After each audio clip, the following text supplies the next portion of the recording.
ఉత్తపప్పు అనుపా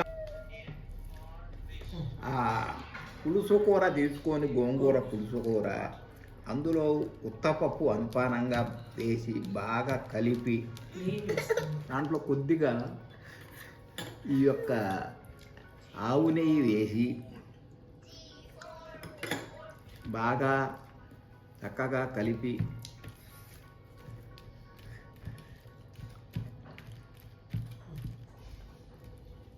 ఇది కొద్దిగా వేడిగా ఉంది ఒప్పుకున్నాం.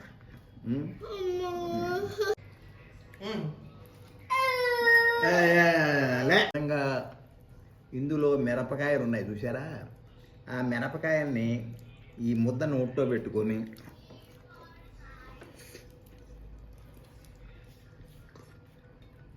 బా ఎంత బ్రహ్మాండంగా ఉందంటే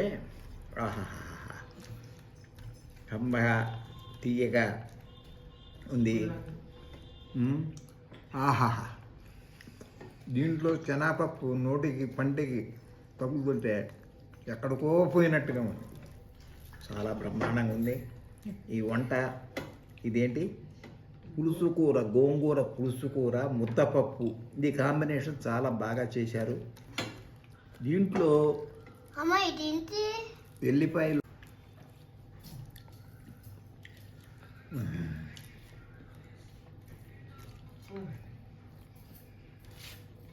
అదిరిపోయింది. ఎట్లా ఉందంటే అదిరిపోయింది. ఆహాహా, చాలా